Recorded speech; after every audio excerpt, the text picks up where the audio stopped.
Who are you becoming? Who are you becoming?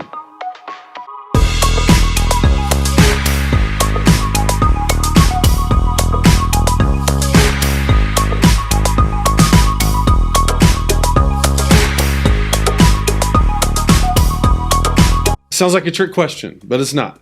Who are you becoming? And that question is a little bit squishy. It's a little bit difficult, a little bit hard to answer. So let me ask it in a different way. Who are the people who are following you becoming? Not who are you becoming, who are the people who are following you becoming? Because the people who are following you, they're becoming like their leader, which is you. Right, so I'm going to ask the question again. Who are the people following you becoming? Who are you becoming? You've heard me say this a lot. If you're new to our community, man, we're so glad that you're here. But if you've been around for a little bit, you've heard me say this a lot. Hey, build it and they will come is a great premise for a baseball movie from 1989. But that is not the way to grow. That's not the way to lead. That's not the way to develop. So what we've got to do is we've first got to see, okay, where are we? And where are we heading? Who are we today and who are we becoming? So that's a great launch to our conversation today. You know, there's this kind of a push and pull today in the self-help world. Like people say, well, we just need another self-help book about it. And then there is this collective eye roll. Like, we just need some more self-help. And then, it's this huge eye roll, especially, whoever you are. A lot of times people have had it up to here with self-help, and they're like, hey, this self-help isn't really helping myself out very much, right? So today I want to bring you a little bit of a different angle on self-help. Instead of trying to help yourself, instead of self-help being the lane, what if we tilt it just a little, and instead of it being self-help, it's self-discovery? Because in self-help, it's kind of got this negative connotation. I say negative connotation, I guess not if you're one of the authors who's written all these books on self-help, right? I mean, then, hey, man, I love that you're talking about self-help. Go get my book. Don't kid yourself. I'm in the process of writing a book or two myself. Maybe it will also help you, right? So, but there's this negative connotation with self-help that kind of is like a stereotypical used car salesman, like slick hair and hey, we can get you into it for just a low payment of $19.95 or whatever that is, right? Self-help seems like it's just a lot of noise. Today, I don't want to ask you about self-help. I want to ask you about your self-discovery, because that's a different thing. That's a different thing entirely. In self-help, we don't look at what's broken and how can we achieve this new success. We look at how can we minimize the damage? How can we help be part of the problem? How can we stop the free fall? Whether it's a budgeting thing, how can we help ourselves set up a budget? Whether it's a physical thing, lose weight, whether it's all this different stuff. Whatever we think of self-help, we immediately go to like the deep end, like on how bad it is, right? So I'm not pitching that for you today. And I don't think you should listen to that yourself either. Because that road gets dark and twisty in a hurry. If it's all about self-help, then you've got to say, man, this is how bad it is, right? It's not that question. Like for self-discovery, it's an entirely different thing. You're not looking to try to find what's wrong or what's broken so you can then help yourself, right? It's not that. You just want to look and see where you are. It's like you get a compass out and just say, okay, here's where I am, here's where I go. I'm old enough to remember going to the mall. When you go to the mall, wherever you are, and it's got this whole big menu, this whole big map of all the different possibilities you could go to, all the different shoe places, all the different book places, the bath and body places, and all that sort of stuff, the food court. I mean, of course, there's the food court. There's all this sort of stuff, and then there's this sticker that says, you are here, right? That's really what we're talking about with self-discovery. Just stop and see where you are. And then you ask the question, do I like this person that I'm becoming? Do I like this place that I'm at? Or do I want to change it? Because you absolutely have the power to change it. But don't just go into it with a critical eye so you can see how bad it is. That's not the goal for this at all. So self-discovery is more of an awareness of who am I today And who am I becoming? And then, is this person that I'm becoming, is this really who I want to become? Let me ask you a question. What is something you're doing now that the you 5 years from now will thank you for? Something you're doing now that the you 5 years from now will thank you for. This is July of 2022 when we're recording this. So what's something you're doing now that your version of yourself in 2027 will thank you for? Mike, it's kind of a weird question. Like, why are you asking me to see into the future? Like, because this is part of how we evaluate where we are today, and do we want to stay on this path or not? So a couple of questions. What is something you're doing now that the 5 years from now version of yourself will thank you for? Number two, what is something that you 5 years from now would wish you had done a better job of? So maybe it's not a bad thing that you're doing now, but 5 years from now, you wish you would have been a little bit better at it. Maybe it's landscaping. Maybe 5 years from now, you're like, hey man, I wish you would have been a little bit better at that. For some of us, it's a serious health thing. And maybe the 5 years down the road version said, hey man, I wish you'd have laid off the sugar. Wish you would have got a little bit more active, get a little bit more engaged. What's something that you are doing now? It's not a bad thing, but the 5 years from now version of yourself will wish you had been better at. Now here's a third question. What's something you're doing now that the 5 years from now you will wish you had stopped? Maybe it's nerds. Maybe you go to Sonic and you get the blast. You get the lemon berry blast, and you have them throw some nerds in it. Maybe the 5 years from now version of you would say, hey, man, lay off the nerds. Like, whatever it is. What's something that you're doing? What's something that you're still doing now that the 5 years from now version will wish you had stopped altogether? Mike, that's an impossible question. How can I possibly know the answer to that? Well, it's simple. It's math. What's something you today are doing now that you wish you would have stopped 5 years ago? What's something that you're not doing now that you wish you would have started 5 years ago? What's something that you are doing now but you wish you would have turned up the dial on 5 years ago and just gotten better at it? It's not altogether something that we have no agency over, no control, no willpower. It's not that. This is an opportunity for you and me to look and see this is where we are. And I want to turn up the dial and get better in this area, or I got to stop this completely and do something entirely different. I know these are hard questions to answer. There's this metric, really there's these two different ideas when you're talking about personal development and growth. And when you talk about becoming the person that you want to become, really largely you and I will be the same people we are today. We'll be that same person 5 years from now, with the exception of two things: the books we read and the people we meet. We'll be the same person 5 years from now, except for the books we read and the people we meet. And you might, hey, Mike, I don't read a lot of books. Okay, that's fine. I'm not here to throw books at you. That's not what I do. Not really. But let me ask you this: how do you consume content?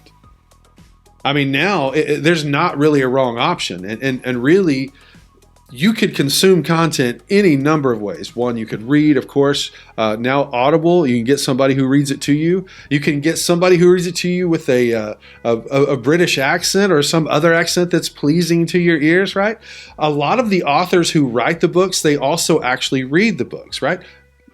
But there are also these people who are voiceover actors they're paid just to read the book to you. And God bless them. There's not a wrong way to do it. You may say, hey, Mike, I don't really do books. I'm more of a TED Talk guy. Fantastic. Hey, God bless YouTube, right? Like, there's a reason YouTube is the second largest search engine in the world. And it's not just because people are saying, hey, Mike, what are you going to talk about next? One of the ways there are so many different ways that you can grow, but you have to be intentional to grow.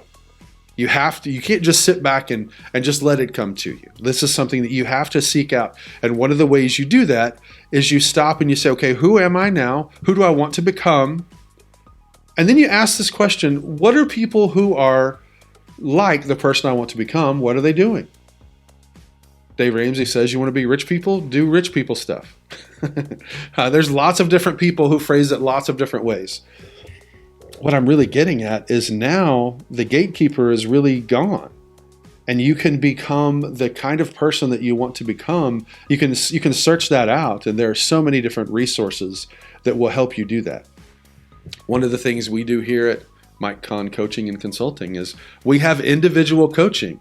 When someone says, hey, Mike, this is who I want to be. This is what I want to do. I've got a story to tell. I've got a book to write. I've got a podcast that I want to start. I've got a YouTube channel that I want to grow. I've got this people that I want to affect with my message. Beautiful. We started working with a new coaching client just this past week. Had a great first session. This is something that you can absolutely do. We do group coaching. So it's not just one-on-one. It's, 5, 6, 8, 10 people, just kind of depends, but we're going to have some new group coaching that we're going to open up later in this fall. And so that's going to be a great time as well.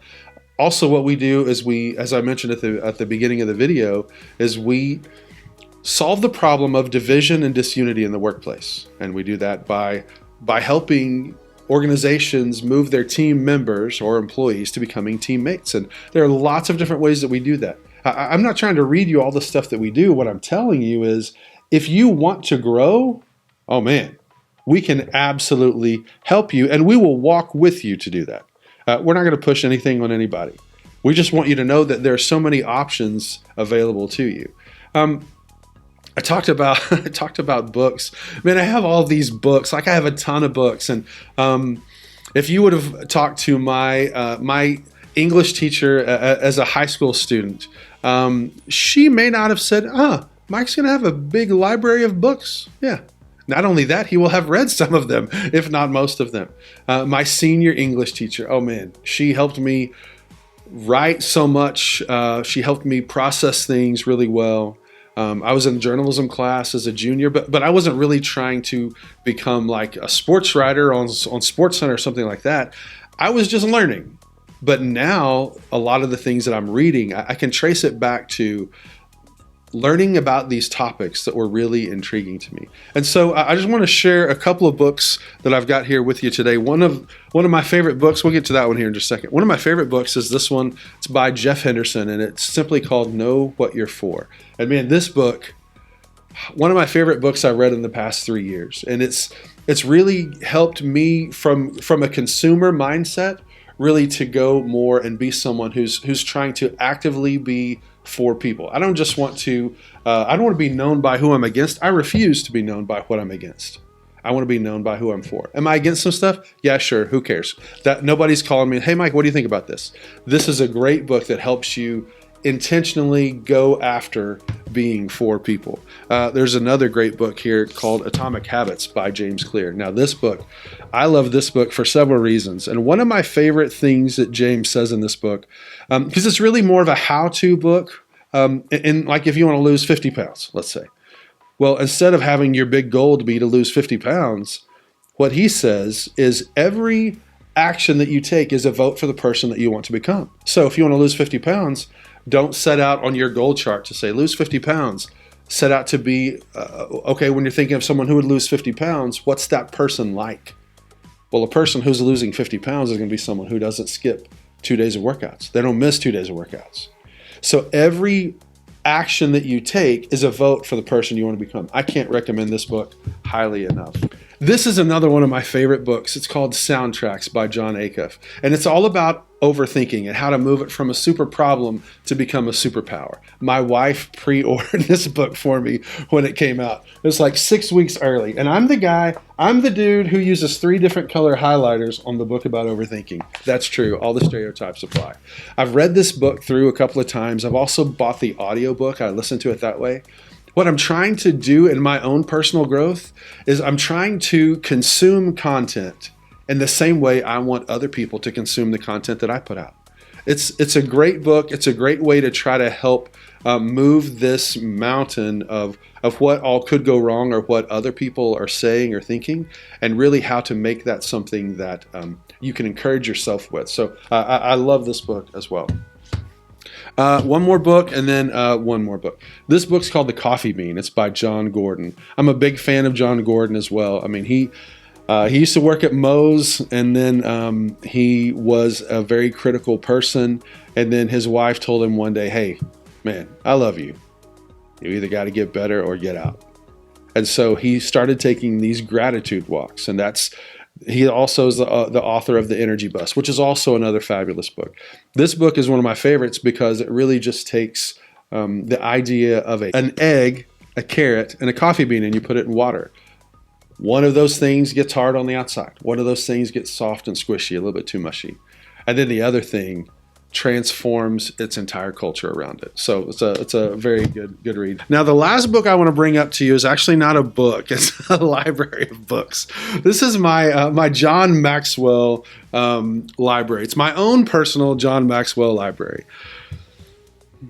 Here's the thing about John Maxwell. Like, it's all of these books right here. There's some really good ones, and there's some other great books too that are really, really good. But here's the thing I love about John Maxwell. Today, at the time of this recording, John is 74 years old, and he's written 83 books.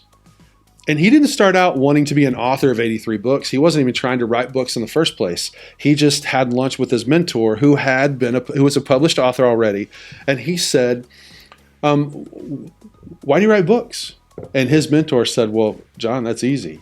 I didn't really want to become an author. I just knew that I wanted my influence to exceed my personal touch." And John was like, "Well, man, I've got to become an author because I also want my influence to exceed farther than I can reach." At Mike Conn Coaching and Consulting, everything that we're doing is not just because we're wanting to do good. We do want to do good for sure. But the reason why is 100 years from now, we want our influence, not just mine, our whole teams. We want our influence to reach far beyond who we could actually touch. So these are books that have helped change me. They've helped me become a better version of the man that I was in 2017, a better husband, a better daddy. I'm a business owner now. I wasn't a business owner back then. There are lots of ways to grow. I'm not saying there's only one way to grow, but what I'm telling you is this is absolutely one way that you can begin doing that. There's this, a lot of people when they're trying to do good, like what we're trying to do, they just jump straight into what they want to do. And they sit down and they start writing, get their pen and paper out, open their laptop, just start writing, and then start trying to push out content. And I think that's not a bad idea. And there's this one technique that I think is really, really helpful whenever you want to produce content, whether it's homework you're trying to do, whether you're studying for a test or a degree or anything like that, or you're just wanting to get better. It's one of the techniques that I use when I'm creating content. But that's the second thing I want to tell you about it. The first thing I want to tell you is first you got to work on you. If you want to produce content, you and I, if we want to produce content, we have to produce that out of the overflow of our life, out of the personal growth that we're experiencing. I mean, that's one of the things that John Maxwell was talking about. He said, you don't set out to write a book and then hope that you have enough words to say. You want to write books out of the overflow of your heart, out of the growth that you've experienced in your life. And when that's the goal, you're not going to run out of things to say. He's 74, and he said on a podcast I listened to just about a week or two ago, he said he still thinks he's got about 20 books left in it. And he doesn't have to leave his house because of all the information that he's cataloged as he was growing. Now, I'm not saying you need to go buy a bigger house so you can have a writing room so all of your papers stay in it, or get a big, gigantic computer and that's got all the files on it. I'm not saying that's how you have to do it. But what I'm saying is if you and I just jump to where we want to add value to people or where we want people to buy our stuff, we're going to run out of things to say. And when that happens, then you're just kind of looking around saying, well, now who's following me? It's a different conversation then. So the goal is not to get 1,000 subscribers. One of our goals at our organization is to absolutely get 1,000 subscribers on YouTube.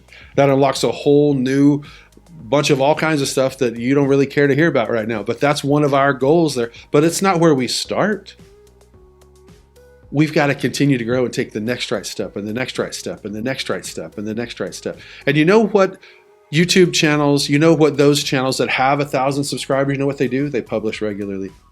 You know what we're doing? We're publishing regularly as much as we can. Try to produce good content that's helpful and do it consistently. So I'm not saying you shouldn't have goals. You absolutely should identify goals. And then once you identify those goals, find other people who are already doing that well and then do what they do.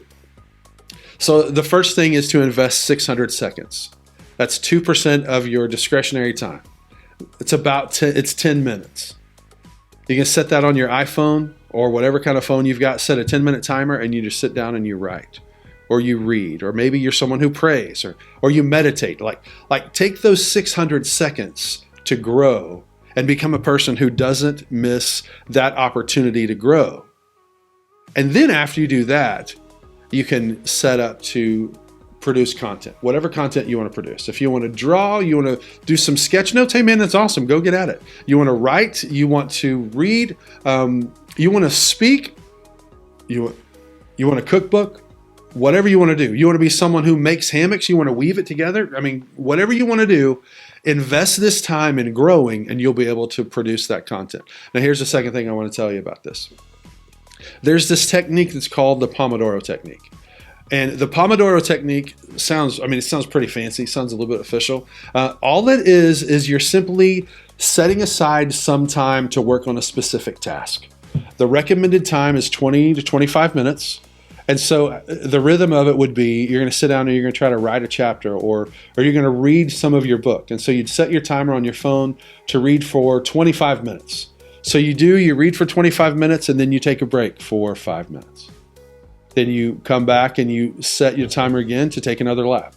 And you take another 5-minute break. Then you take another lap. What they recommend on the Pomodoro technique is 4 reps. So you would do that thing where you go 25 minutes on, 5-minute break, 25 minutes on, 5-minute break, 25 minutes on, 5-minute break, 25 minutes on, 5-minute break. And then after you do 4 of those revolutions, then you take a 15 or 20-minute break. This is a great productivity hack. Like, put your phone on airplane mode. Absolutely. Don't be the prisoner of the moment or the shiny object person like I have been known to be at times. Set aside, make an appointment with yourself. Don't break appointments with yourself. And then set that timer. So you know you've already been growing, so you know you have things to say. And then now you're focused on this task for one 25-minute chunk of time. Now you might find you've got a longer attention span, and so 25 minutes isn't really enough. You want to go 30 or 40 minutes? That's fine. It fluctuates. But the whole principle is to have a goal, have a system on one of the ways that you create content. So there's one more thing I want to tell you about today, and then we're going to address a couple of questions. Another question that people say, well, man, Mike, that sounds good, but I'm not even really sure where I should begin on that. And what I want to say about that is you just need some maps. You just need some maps. And MAPS is an acronym, right? It's the MAPS. The M is for your mental and emotional awareness.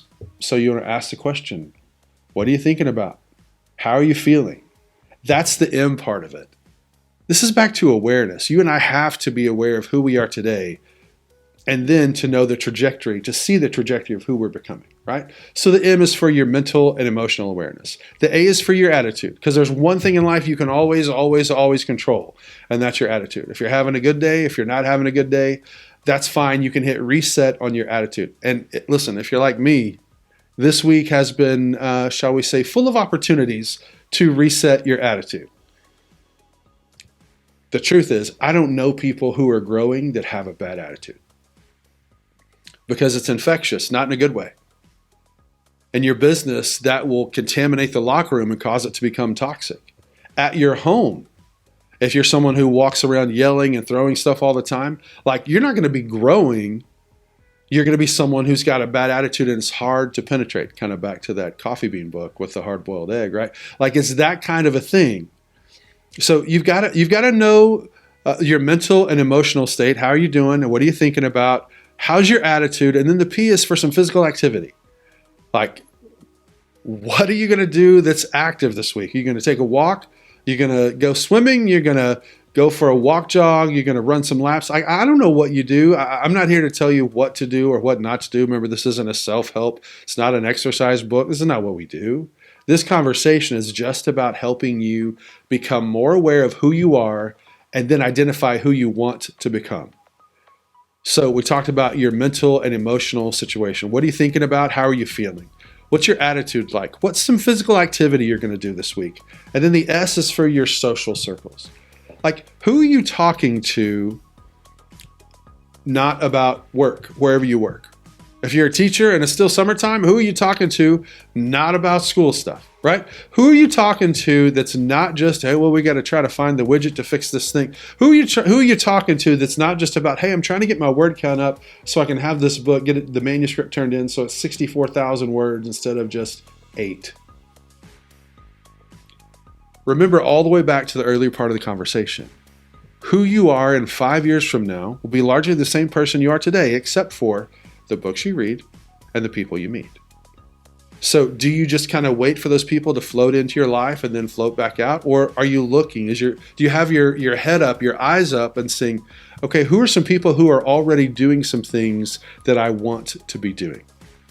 I think that's a great way to do it. So we've got a couple of questions here we're going to get to. But before we get to those questions, I just want to invite you again to subscribe to our channel, to put some of the things you're working on in the comments down here, whether you're watching it on YouTube or another social media channel. If you're listening to us on the podcast, we'd love for you to just leave us a message and let us know what are some things that you're working on. Of course, you can go to our website, MikeConnCoaching.com, and fill out the form and give us some information there as well. We'd love for you to be able to do that.